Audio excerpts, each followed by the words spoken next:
Welcome to Grit, the Real Estate Growth Mindset podcast, hosted by Brian Charlesworth, founder of Sisu.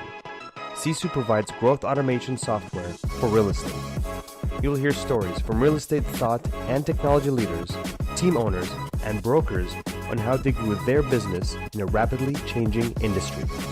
You'll learn how to transform your brokerage and teams into a high-performing and analytics-driven business so you have a new, durable, competitive advantage against disruption in your market. So let's get right into it. Hey everyone, welcome back to the Grit Podcast. I'm Brian Charlesworth. I'm the founder of Sisu and the host of the show. And excited for today's guests. It's fun. I'm back in the routine of every week or multiple times a week talking to people like our guest today, and super excited for today's guest. I'm here in the studio with Jeff Glover. You guys all know who Jeff is. He's been very loud in this industry over the last couple of years. And I remember when he was just starting Glover U a few years back. I don't know, how long has it been? 3 or 4 years, Jeff? We started the company in 2018. 2018. Okay. So anyway, Jeff has a ton of momentum right now, and I'm super excited to have him on the show. I know he's going to bring a ton of value. So Jeff is still a team owner at KW, runs a very successful team. He has one of the top coaching companies. And also, I would say Jeff's claim to fame, as far as I know, and Jeff, you can correct me on this. Yeah. Jeff's claim to fame is he is the only coach in this industry who is still taking, 6 to 10 listings a month. Is that correct? Is that still a correct number, Jeff? That's correct. Yeah. No, I wouldn't say only. I'm sure there's other coaches that are in production.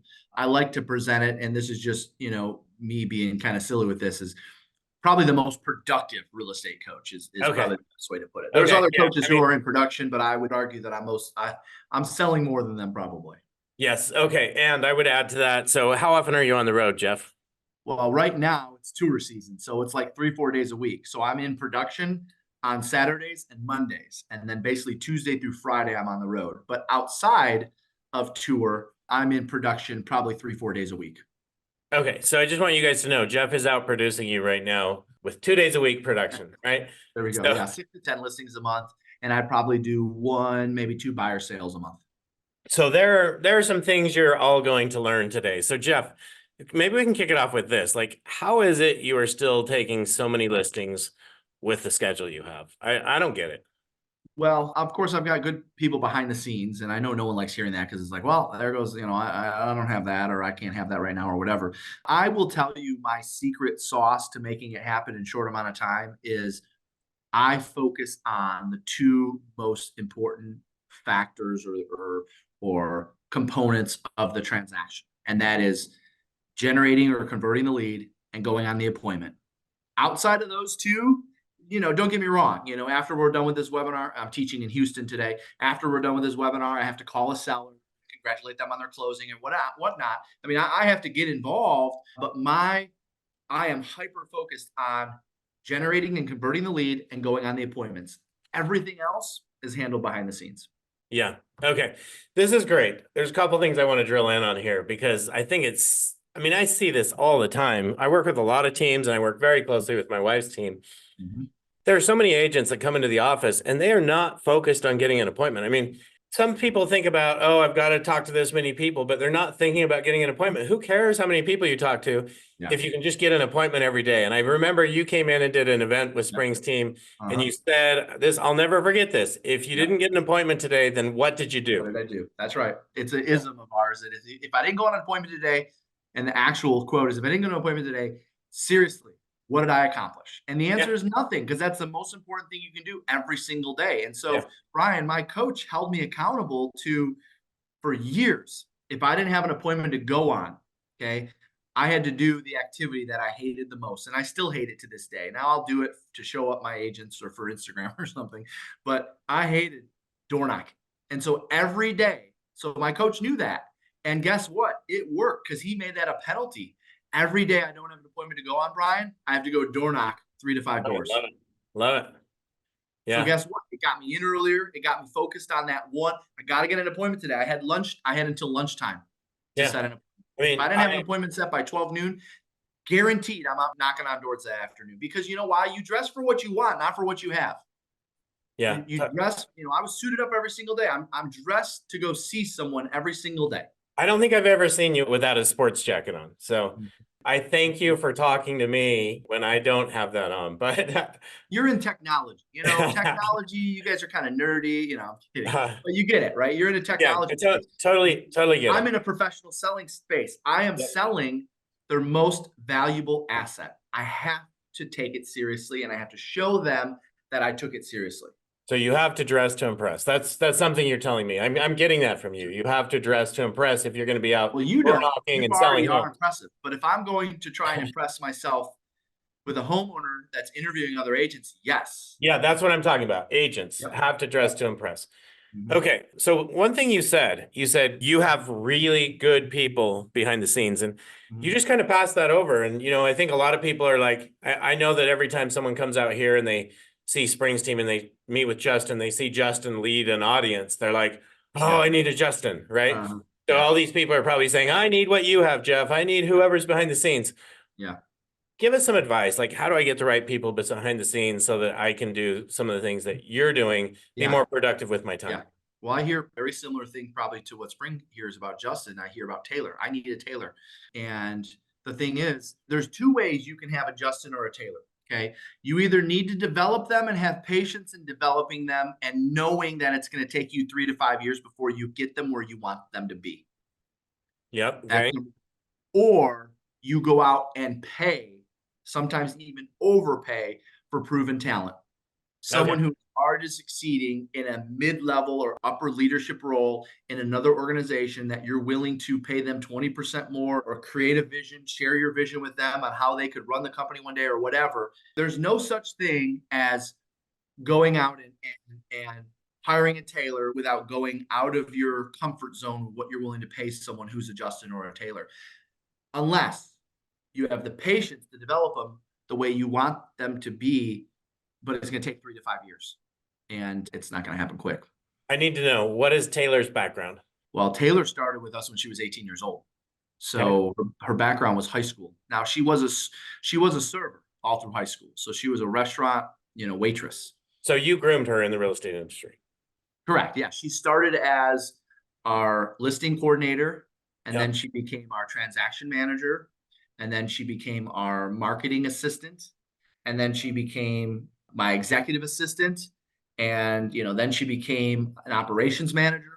Then she became the director of operations, and then Yeah. she became the director of operations over all the companies. And now actually she's still doing that because most high caliber people can handle a couple roles. She's doing that. Plus, she's also the leader of our sales team at Glover Agency because she wanted to exercise her sales muscle. I love it. So I think this is what so many people don't think about. I watch these people, these team leaders say, hey, either they want to get out of production or they just want to have more time or whatever it is, but they're looking for that Justin and that Taylor. Yeah. And where they go to look for that Justin and Taylor is usually from within the industry. And what I've observed in seeing so many top teams is that most of those people actually come from outside of the industry, which you just shared with me. Taylor had Yeah. no experience in the industry. That's right. Yeah, I can share with you, Justin had no experience in the industry. Justin Yep. was Tony Robbins speaker, out Yep. getting people to go to Tony Robbins events and on the road, 6 days a week. He Yep. had the Jeff Glover lifestyle Yeah. back then. I was going to say, that sounds familiar. No, you're spot on. In fact, it's almost better. I would take it one step further, Brian, Yeah, and say it's almost better if they don't come from the industry. I would agree with you. They don't have any bad habits and old ways of doing things. Yep. And that's what I wanted to point out. You want to be able to groom these people to do things the right way, Mhm. not the way that the average way that's been being done by so many people in this industry. Correct. That's right. Yeah. Okay. Great. So is there anything else you want to talk about just on taking listings, taking action, like how to sell more homes? Like, how do you do this? And maybe, Yeah. well, let's go there first and then we'll go to the next. So, I mean, the biggest thing for me has always been seller focused. And I think that one of the bigger mistakes that teams have made through the years, and they're starting to pick up on it or change their ways a bit, is having designated buyer's agents versus listing agents. I've never been a big fan of that because that leads to turnover later. Once they become successful or once they get comfortable with buyers, now they want to work sellers. And if there's not an opportunity for them to work sellers within your organization, you're going to lose them because they're going to become a Totally solo agree. agent or do something like that. So we've always actually done the opposite of what most teams do as it relates to this. And we start them off, all of them, teaching them the seller side of the business. Because if you can master the sell side, the buy side is easy. The buy side's a breeze. And so, that has what put us in a position to be, even to this day, with listings being down in our market, we're still taking anywhere from 75 to 100 listings per month. And that's a team of 34 agents. Yeah, that's awesome. So that's because it's listings first. And I know it sounds cliche or it might sound basic, but waking up every day with the mentality that you're a listing agent first, and then how do you get the word out about that? Yeah, I love it. I totally agree with you. And yeah, why would you not have every agent be able to sell both? I've never been able to see that. You're gonna have some that gravitate more towards buyers, and that's fine. But listen, I don't want you shying away from seller opportunities because you don't feel trained to handle them. And Yeah. everyone is trained to take listings, and not only just take listings, but to compete against the best agents out there. Okay. So everyone's freaked out right now about, okay, what's happening in July and now it's moved to August. What's happening in August? Like, what needs to happen here? We've got this lawsuit, everyone's settling or has settled, and things are changing. And I agree with you. I think if people are prepared, if people know how to do listings, they're easily going to be able to go do the same thing on the buy side. But what about those buyer's agents that haven't been trained to go out and show their value and get a buyer broker signed? What are your thoughts? Like, what are some shifts that some of these team leaders that have run in that way can do today? Well, I know this might sound a little backwards, but I actually believe that our agents, at least the agents that follow the Glover use system, on the listing side, hands down, when this came out, every listing agent in our world got a raise. All right. Because at the end of the day, buyers want representation, but they want the house more. So we're going to see a lot more double ending. The value of the open house just went up. For sale by owner opportunities just went up. So on the listing side, I'm like throwing a party over here. I love it at being a listing agent. Now on the buy side, at least the agents that are in our world and follow our system, I actually believe the agents on the buy side have an opportunity to make the same or more. And that's because we've already seen in MLSs across the country over the last couple of years, buyers agent commissions averaging less than what they used to. Let's just say hypothetically they were averaging 3% before. We've seen over the last couple of years in markets across the country, 2.25, 2.5, 2.75, and most agents have just been accepting whatever was on. Yep, 2 to 2.5. That's what they accept, right? Whatever I get at closing is what I get. Well, now, if you do it right, your buyer will fully understand that they're responsible for that difference of what you can negotiate versus what their contract says that they have to pay you. And on the deals that you might have been getting 2.25 or 2.5, you're now getting 3 or 3.25 or 2.75 or whatever it is your fee is. And so I actually believe the best of the best buyer's agents are actually going to make more with these changes. Oh man, we're going to have to put this out like everywhere because people need to hear that. Right. Well, and now, by the way, I will say this disclaimer, it is easier said than done, because what that's going to mean, Brian, is a fully updated buyer consultation. All of your materials need to go through an update. Watch, here's an example. Here's something you haven't heard in a while on the buy side. Buyer agent statistics. No different than when a listing agent promotes that they got a seller 102% of the asking price in an average of 13 days, right? Yeah. Buyer's agents should start to develop statistics, such as I average my buyers 2.5% off of the asking price. I average my buyers their offer accepted after, on average, 1.5 offers written. Just like listing agents have promoting their stats, buyer's agents now have an opportunity to promote their stats to attract more buyers to want to work with them, because certainly, and at that point, if they say, well, yeah, this guy is doing a really good job for his buyers, I don't care if I have to pay him a point or two more. If I'm getting this, then I want to work with this person. So there's so many opportunities to kind of bridge that gap from what the value before as a buyer's agent to what, no different than like how we teach our listing agents to be on social media and the videos that they need to create. Buyer's agents need to essentially, they need to like think of themselves as a listing agent, but on the buy side, right? Like I'm teaching a lot of teams right now, traditionally you have, and this is actually a good one for what Sisu does as well. Traditionally, you have a listing in a regular old real estate office or in a team. You have a listing board, and a sales board, right? Like you have a Right. listing board and you have a pending board. I'm encouraging teams to create a listing board, a buyer contract board, and a pending sale board. So now you have a Love it. third board where Yes. everyone walks up to the board and they write up their buyer contract of an active buyer that they have that just signed a contract. Yep. I mean, just little contests around that. There's so much you can do.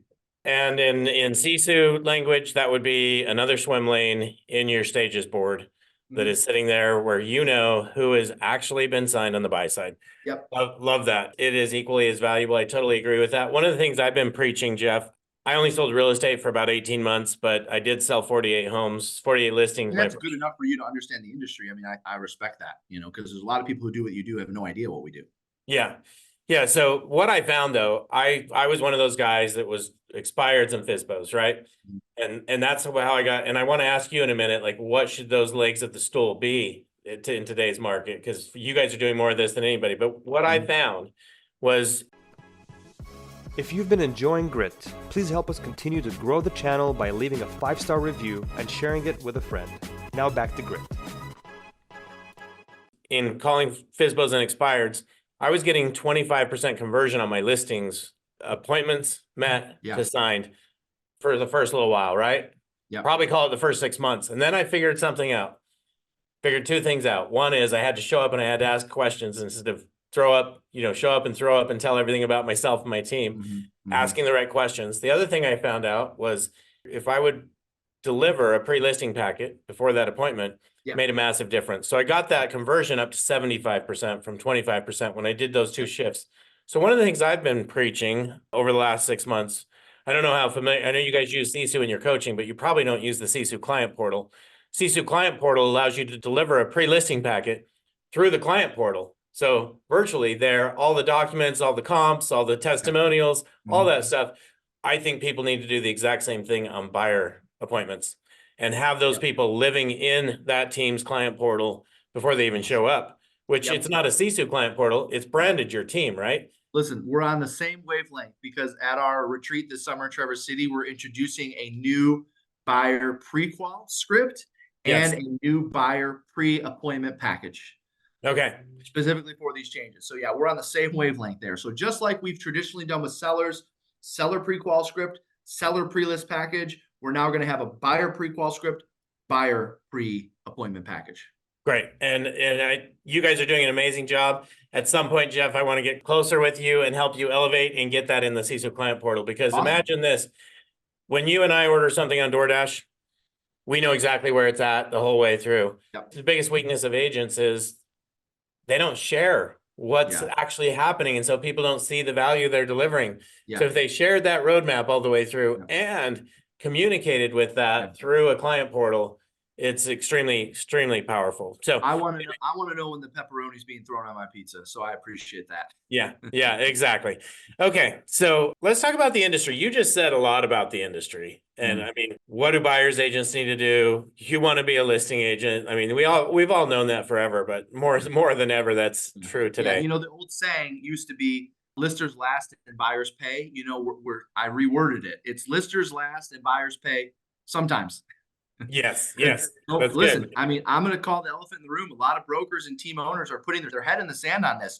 You are going to have buyers that get involved with buyers and buyers that go transact real estate, and your agents are making little to no commission on some deals. Like, we're just going to have to understand that that's going to be part of the game. If you don't train them now, you're in trouble, right? Yeah. So what else with the industry? I mean, tell me about interest rates. Like, we've kind of blown this over, but to me, it's a major deal. Like, interest rates went from 2% to 8% overnight. And we went from the biggest home sales year I can remember, which was 6.8 million, down to 3.8 million, which is 400,000 less than the 4.2 million that we thought was so horrible in 2008. So, like, tell me about this. Like, what's your perspective on what's going to happen with this industry? Well, a couple of things come to mind. Number one, hear me loud and clear on this. I've been doing this 22 years. I know you've been doing it a long time. The amount of agents available to work the business is always less than any sort of decline than we see in the industry. And I experienced this firsthand back in 2008, 2009. I was in the middle of it in Detroit, Michigan, the big three. Everyone had mortgage crisis and job crisis. I had mortgage, job, auto, I had pretty much everything, manufacturing. Anyways, if you look back at the NAR Well, and you're numbers, surrounded by the two largest mortgage companies in the world right there looking over your correct. shoulder. Yeah, UWM We're and in Rocky, that's right. crisis. If you look back to those years, if you look at the NAR stats, here's one thing you'll find. While the sales dropped, not drastically, the agent count dropped drastically. All right. But the Yeah. sales dropped maybe 20, 25% during those years. Yeah. But the agent count dropped 40 to 45% during those years. So there was actually more to go around. So, Brian, my opinion is this is perfect. There's more to go around for those that stick it out and that those that are professional. And so, that's just been my mindset on it. And, I hear all the time, I've heard over the last 5 years from agents and team owners. And of course, if they're my competitors, I take this stance, but if not, I want to help them. And that is, they've said, oh, we're just going to shift our focus to buyers since there's less sellers. Are you kidding me? What you're doing is you're justifying that it's okay to take less seller business. Yeah. Do you know when all the buzz came about listings declining? Do you know what we did? We went all in on sellers. We said we're going to double down on sellers. And in our market, like any market, listings are down 50, 75, 100% over the last 5 years. And our listings have not moved a bit. We're still taking 75 to 100 listings per month. 3 years ago, we were taking 75 to 100 listings a month. 5 years ago, we were taking 75 to 100 listings per month. Our numbers haven't moved a bit. Why? Because we made a decision to go all in on that business while everyone else was chasing squirrels and shiny objects. Yeah, that's such great advice. How many agents has the industry lost to date? Do you know? I have not been able to get a firm grasp. It's about 350 to 400,000 over the last 3 years. Mm-hmm. Okay. And we peaked again. We got up to we ballooned to 1.6. Okay. Which actually is what it was back in 2005, 2006, the very, very last time the market was hot. And we're down now about 1.15, 1.2, somewhere in that range. Okay.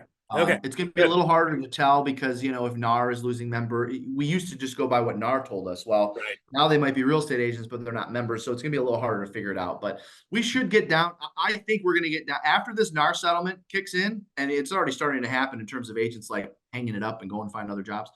I believe we're going to hover somewhere around 850 to 900,000 realtors within the next couple of years. Yeah, I would agree with that. And by the way, that's where it was in 2009. And that's more houses to go around, right? We will have more productive, more effective agents, and the rest will just get out. By the way, in 2009, NAR's membership was like 900,000. So we've been there. Yeah, interesting.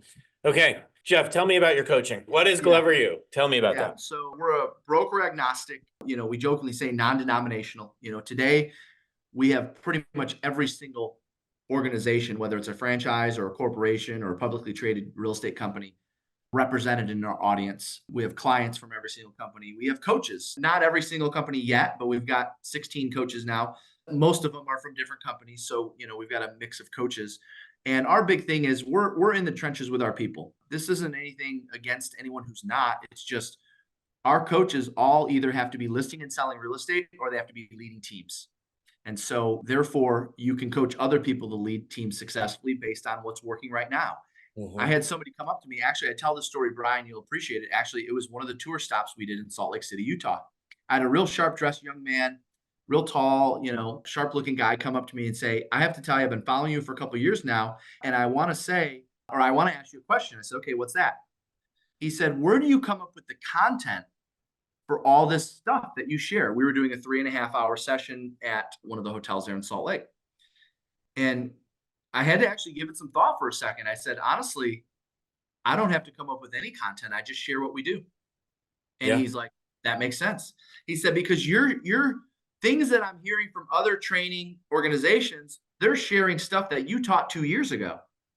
I said, we'll always stay ahead because I'm in it with you. I know what the buyers are saying. I know what the sellers are saying. I know what lead sources are working. I know what's working on presentations. I know what objection handlers don't work anymore, what do work anymore. I know how we still get 10 contacts per hour, for instance, which used to be the number for years. It doesn't come from the old-fashioned cold call. It comes from text, email, video message. So, anyways, it's just, I'm in it with you and our coaches are in it and they're on the ground with people. So I think that helps. And that's probably why we're growing at the rate that we're growing at, because we're in the trenches with our people.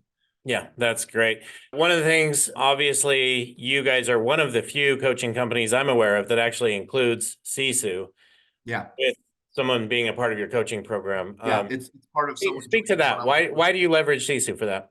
Because if we're going to coach you, I got to know your numbers. If you're a business person, you got to know your numbers, not just because it's cool to know your numbers and the slides behind Brian's head there look really cool on all the TVs around the office. No, that's not why we have Sisu. We utilize Sisu in our coaching because if you're telling me you went on 10 appointments, you got 3 signed, I got to know what happened with the other 7. Did they list with somebody else? What did they tell you why they weren't signing with you right now? If I know the numbers, then I can coach you better. Whether you're in coaching or not, if you know your own numbers, you can do self-accountability, self-awareness. And so what I find, Brian, is most people don't value knowing their numbers because they don't know what value it brings to their business. Yeah. And what I would say is I could not operate my business without knowing my numbers. When you say, or when I say, hey, you need to know your numbers, I think it goes right over most people's head. So you just described something like you just said, hey, I need to know what happened with those 7 others, but give me a few other examples. Like by knowing your numbers, what can that allow me to do? Watch. Okay. Here's a ratio that every agent should know. I've tracked it for years with my personal business and with our teams, and that is your contact per closing ratio. Contact per closing ratio, because watch this. If I'm sitting across from one of my agents, all right, I'm just going to pick one of my agents. Her name's Amy Duncan. All right, Amy, you closed 32 transactions last year, and you're averaging 1 closing for every, I'm just going to pick a number to keep it simple, 1 closing for every 100 contacts. So essentially, you made 3,200 contacts last year. You got 32 closings from it. Yep, that's right. Okay. Now watch this. What do you want to sell this year? I want to sell 40 homes this year. 40? Perfect. We can figure out exactly how many contacts it's going to take in order for Amy to sell 40 homes. And then we can divide that up. Now, Amy, how many days do you want to work next year? Well, I want to take a few extra weeks off here and there. I've been doing this for a while. I'd like to maybe take at least a couple weekends in June, July, and August off. Okay, no, that's really cool. Good for you. Perfect. So you want to work 250 working days? Yep, great. So we're going to take 3,600 contacts divided by 250 working days, and that spits out a number, and that's her contact per day number. If you understand your contact per closing ratio every single year or month or however often you want to adjust your goals, you can figure out to the number how many contacts you have to make per day in order to accomplish that. Yeah, it's so valuable. It's also so much more motivating for an agent if they know, hey, every 100 contacts, I'm going to close a deal. If I knew that, I'd make 100 contacts a week, right? You can take it a step further because then you can figure out, and I want everyone to write this down if you're still taking notes, figure out the value of a no. The value of a no. In other words, if your average commission check is $10,000 and you had to make 100 contacts to get it, each one of those was worth $100. Every single time someone told you to go fly a kite, you just got $100. Yeah. Tell me to buzz off, $100, right? Like you just look at the no a little bit differently. Now the no's are a game and it's fun, right? It's fun to be a part of a game of no's. Right. Yeah, it's great. Yep. There's actually a report in Sisu that actually lets you know. It doesn't matter if it's conversations to closed or appointments to closed, whatever it is, you can know that instantly. One of the conversion ratios that I think is super important now, which this has always been key on listings, and you know this as much as anybody, but Met to signed has always been a very important ratio on listings. I just talked to you about mine. Mine was 25%. I got it to 75%. Yeah. That allowed me to make a lot more money when it got to 75%. Mm-hmm. And that's all I had to focus on was that one little shift. Yeah. But I think that needs to be something that's focused on the buyer side now as well. That Met to signed. That conversion ratio just got it just became one of the most important conversion ratios in the business, in my opinion. Do you agree with that? I absolutely agree with that because now we need to figure out how many leads we need to talk to, how many appointments we need to set, how many, right? Like now it's going to trickle all the way back to how many contacts we need to make per day in order to get that Met to sign, because that number is going to change. Yeah. Yeah.